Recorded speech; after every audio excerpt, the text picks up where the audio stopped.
প্রধানমন্ত্রী আবাস যোজনা বা সরকারি আবাস যোজনা প্রকল্পের ঘর দেওয়া নিয়ে এক বড় খবর সামনে উঠে এসেছে।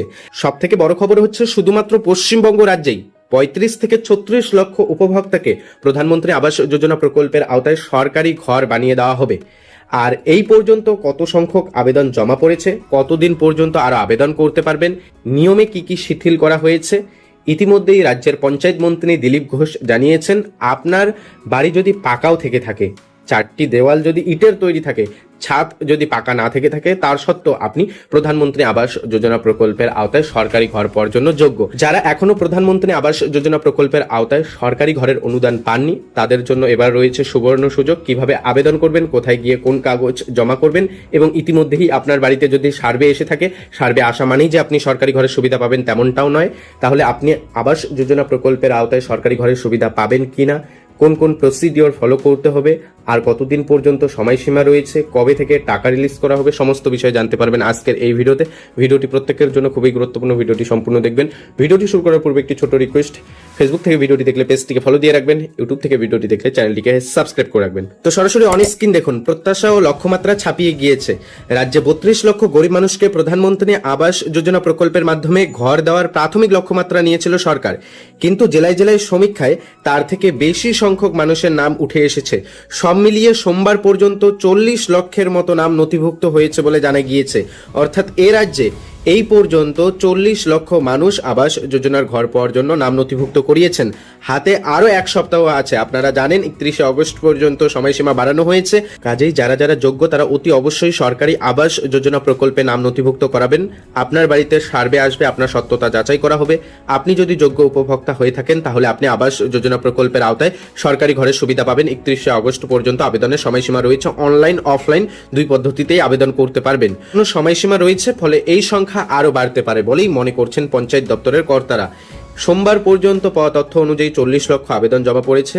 আর এই কয়েকদিনে সংখ্যাটা আরো বাড়বে বলে জানানো হয়েছে। শুরুতে কারা ঘর পাওয়ার যোগ্য তা নিয়ে কেন্দ্রের বেঁধে দেওয়া নিয়মে অনেকেই বাদ পড়ে যাচ্ছিলেন, কারণ কাঁচা বাড়ি না হলে কাউকে যোগ্য হিসাবে বিবেচনা করা হচ্ছিল না। পরে রাজ্যের অনুরোধে সেই নিয়ম শিথিল করে কেন্দ্র, আর তাতে বহু মানুষের নাম এই সমীক্ষায় উঠে এসেছে। এই প্রক্রিয়া শেষ হয়ে যাওয়ার পর আর এক দফা যাচাই করা হবে, তারপর তৈরি হবে চূড়ান্ত তালিকা। আপনার বাড়িতে সার্ভে আসলো আর আপনার নাম আবাস যোজনা প্রকল্পে অন্তর্ভুক্ত হলো মানেই যে আপনি টাকা পাবেন তেমনটা নয়। কোন কোন নিয়ম মানতে হবে, যেমন আগে কেন্দ্রের বেঁধে দেওয়া নিয়ম অনুযায়ী বাড়ির যদি একটি দেওয়ালও পাকা থাকে তাহলে কিন্তু আবাস যোজনা প্রকল্পের আওতায় সেই উপভোক্তাকে যোগ্য বলে ধরা হবে না। পরে এই নিয়মে শিথিল করা হয়। রাজ্যের পঞ্চায়েত মন্ত্রী দিলীপ ঘোষ কেন্দ্রের কাছে আবেদন করে, রাজ্যে যাদের বাড়ির একটি বা দুটি দেওয়াল পাকা রয়েছে বা তিনটি দেওয়ালও পাকা রয়েছে, উপরে ছাদ টিনের রয়েছে বা টালির রয়েছে, তারা আবাস যোজনা প্রকল্পে সরকারি ঘর পাওয়ার যোগ্য। এই বিষয়টা যখন শিথিল করে আনা হয় তখন কিন্তু অনেক উপভোক্তার নাম আবাস যোজনার তালিকাভুক্ত হয়ে গিয়েছে বলে জানানো হয়েছে। তাছাড়াও আরো একাধিক নিয়ম বা শর্ত মানতে হবে। কোন কোন শর্তের কথা বলা হয়েছে আপনাদের একটু পরেই জানিয়ে দিচ্ছি। দেখুন, বলা রয়েছে বিজেপি ক্ষমতায় আসার পর আবাসের সমীক্ষার উপর বাড়তি গুরুত্ব দিয়েছিল। বারে বারে পঞ্চায়েত মন্ত্রী থেকে দপ্তরের আধিকারিকদের বলতে শোনা গিয়েছে এই সমীক্ষায় নাম তোলা না হলে সামূহিকভাবে আর বাড়ি পাওয়া যাবে না। জেলা শাসকেরাও জোর দেয় সমীক্ষায়। নিয়ম মেনে যাদের বাড়ি পাওয়ার কথা তাদের বর্তমান বাড়ির অবস্থান দেখে নাম তুলছেন কর্মীরা। সরকারি পরিসংখ্যান বলছে অন্তত 10টি জেলায় লক্ষ্যমাত্রার তুলনায় অনেক বেশি নাম নথিভুক্ত করা হয়েছে। যেমন ঝাড়গ্রামের টার্গেট ছিল 65,000, সেখানে সমীক্ষায় উঠে এসেছে 67,000-এর বেশি নাম। জলপাইগুড়িতে 1,22,000-এর লক্ষ্যমাত্রা থাকলেও সমীক্ষায় নথিভুক্ত হয়েছে 1,40,000-এরও বেশি নাম। তবে এখনো বেশ কিছু জেলায় রয়েছে যেখানে লক্ষ্যমাত্রার কাছাকাছি পৌঁছানো যায়নি। এই তালিকায় নাম রয়েছে দক্ষিণ 24 পরগনা, মুর্শিদাবাদ, পূর্ব মেদিনীপুর জেলা। দপ্তরের আসা যাচাই পর্বের পর কিছু নাম বাদ যাবে।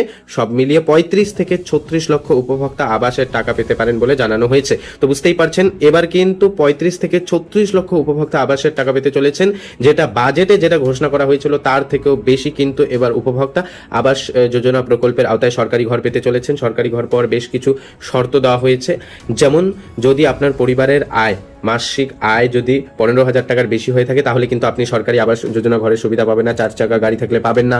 তাছাড়া আপনার পাকা ছাদযুক্ত বাড়ি থাকলে আপনি সরকারি ঘর পাবেন না। আপনার যদি বাড়ির একটি বা দুটি দেওয়াল যদি ইটের তৈরি থেকে থাকে তার সত্ত্বেও আপনি সরকারি ঘর পাওয়ার জন্য যোগ্য। অন্যথায় যদি আপনার পুরো বাড়ি পাকা থাকে এবং ছাদ পাকা থাকে তাহলে কিন্তু সরকারি ঘর পাবেন না। আর কত সংখ্যক উপভোক্তা আবেদন করেছে আর কত সংখ্যক উপভোক্তা টাকা পেতে পারে, এছাড়াও জানানো হয়েছে এই পর্যন্ত কত আবেদন জমা পড়েছে এবং কতদিন পর্যন্ত আবেদন করতে পারবেন, সমস্ত বিষয় জানিয়ে দিলাম। এরপরেও আরো কোনো কিছু জানার থাকলে কমেন্ট করতে পারেন, সঙ্গে সঙ্গে সেই কমেন্টের উত্তর পেয়ে যাবেন। ভিডিও ভালো লাগলে ভিডিওটিতে লাইক করে দেবেন, চ্যানেলে নতুন এসে থাকলে চ্যানেলটিকে সাবস্ক্রাইব করে রাখবেন, ফেসবুক পেজ থেকে ভিডিওটি দেখে দেখলে পেজটিকে